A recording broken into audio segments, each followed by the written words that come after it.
नहीं थी। आज सब कुछ है, चाहे आप पैड्स ले लीजिए, आप और भी कई तरीके की अच्छी चीज़ें, सब आप नॉर्मली वर्क कर सकते हो। पहले कुछ भी नहीं था, तो पहले क्या करें, तो आपको घर के अंदर ही बंद रहना पड़ता था। आप जिस तरह के कपड़े इस्तेमाल करते थे, तो ऐसे रीजंस थे नहीं करने के। बीच वाले आके काम खराब करते हैं। कितना शुरुआत जिसने की उसने एक अच्छे रीजन से की, बीच वाला आके काम बिगाड़ देता है। उसने बिगाड़ दिया ये बोल के अछूत है, ये है, वो है। भाई 9 महीने एक लड़की जब बच्चा पैदा कर रही होती है वो पीरियड से नहीं होती है, और कहा भी जाता है ना कि बच्चे को खून से सींचा है। 9 महीने उसको पीरियड्स नहीं आ रहे, उस खून का इस्तेमाल तो हो रहा है ना बच्चे को सींचने में। अगर आपको लग रहा है वो खून इम्प्योर है, आप में से जितने हम सब बैठे सब इम्प्योर है, उसी खून से सबको सींचा गया है, इसलिए वो 9 महीने नहीं हुई। बाकी जो लास्ट में बचता है वो नेक्स्ट 40 दिन में निकल जाता है, तो इम्प्योर तो हो ही नहीं सकता। द्रौपदी जी के लिए वो उस वक्त रजस्वला अवस्था में थी जब भगवान आए। भगवान ने टच करने से पहले नहीं सोचा कि रजस्वला अवस्था में है। आप और हम कौन होते हैं सोचने वाले, ये मत करो वो मत करो। तो ये बातें बनाई गई, पहले रीज़न अलग थे, सेफ्टी पर्पस था, आराम के लिए था, खान पान का पर्पस था। अब ये सब नहीं है, अब थिंग्स आर। श्राद्धे, अभी आप एक देवी जी को सुन रहे थे जो रजो दर्शन पे अपना विशेष प्रवचन कर रही हैं। अब इनका शास्त्र पुराण तो अलग ही होगा ना, क्योंकि सनातन शास्त्रों तक तो इनकी गम्यता गई नहीं, सीधे व्यासपीठ पर बैठना हुआ। खैर, ये तो विषय अलग है, इस पर भी कभी चर्चा करेंगे, या भी थोड़ा बहुत कर सकते हैं, वो मूड के ऊपर है। पहले इनके विचारों पर बात करते हैं। रजो दर्शन क्या है? रजो दर्शन रजोदर्शन स्त्री के शरीर से निकला हुआ वह काला रक्त जो अत्यंत विचित्र गंधयुक्त होता है, और अणुवीक्षण यंत्र के द्वारा यदि देखा जाए तो उसमें बहुत प्रकार के विषैले कीटाणु पाए जाते हैं। तो दुर्गंध दोषाद युक्त होने के कारण यह अपने आप सिद्ध होता है कि वह अपवित्र है। स्त्री का शरीर उस समय में रक्त को साफ करने के लिए, निकालने के लिए, तो उसकी धमनियां काम कर रही होती हैं, उसके नालियों से, रोमकूपों से ऊष्म, प्रस्वेद आदि अणु कीटाणु भी, रज कीटाणु भी बह रहे होते हैं।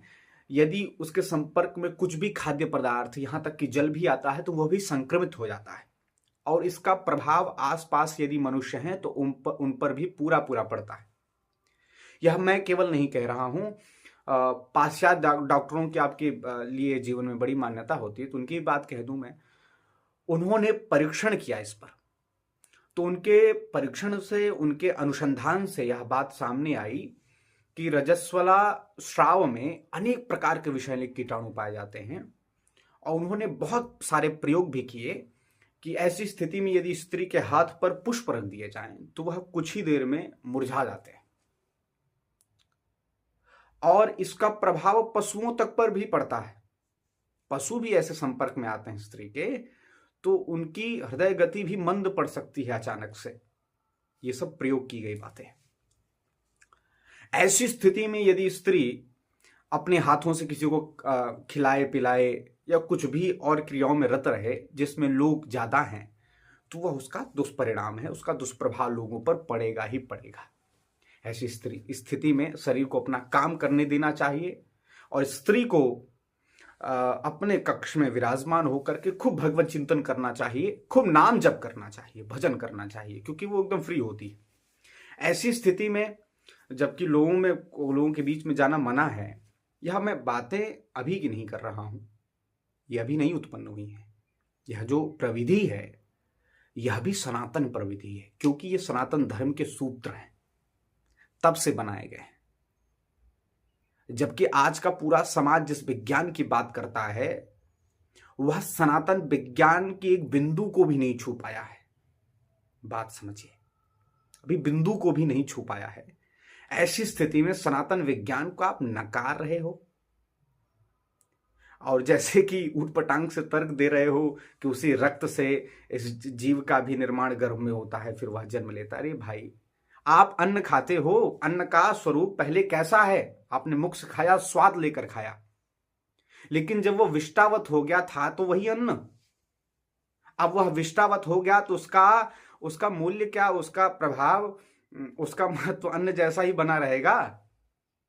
अगर आपका तर्क यह है कि उसी रक्त से जीव का निर्माण हो रहा है, पोषण हो रहा है, फिर वह जीव भी अपवित्र हुआ, तो वही अन्न पहले कैसा था फिर बाद में कैसा हुआ, आपके दृष्टि में भेद नहीं है। तो जैसे अन्न चाव से खाती हैं, वैसे विष्टा भी चाव से खाइए।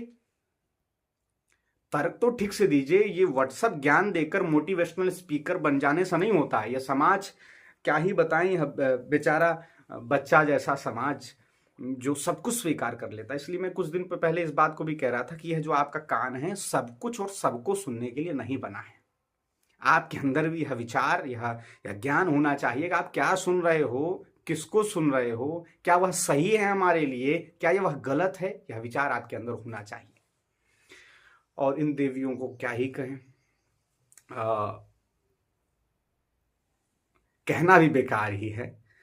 लेकिन बस इतना कहेंगे, ऐसी स्थिति में जो हमारी बहनें हैं, जो हमारी माताएं हैं, वह सावधान अवश्य रहें। ये उटपटांग की बातों पर आप लोग अपना जीवन मत बदलिएगा। जैसा चल रहा है, जिस परंपरा से हम लोग चल रहे हैं, वह बहुत सोच समझ कर बनाया गया है और वो हम सभी के हित के लिए है। तो उसका अनुपालन हम सभी को करना है।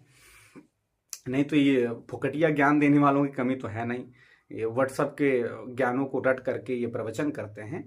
इनको शास्त्रों से लेना देना नहीं है, उसके विज्ञान से कोई लेना देना नहीं है, ना इन्होंने अध्ययन किया है, न ये जानते हैं। जानते होते तो ये प्रलाप ना करते। तो आप सब बुद्धिजन हैं, सुधीजन हैं, आप सब ऐसे फुकटिया ज्ञान पर विशेष बिल्कुल ध्यान मत दीजिएगा। और सब आनंद है। जय जय श्री राधे।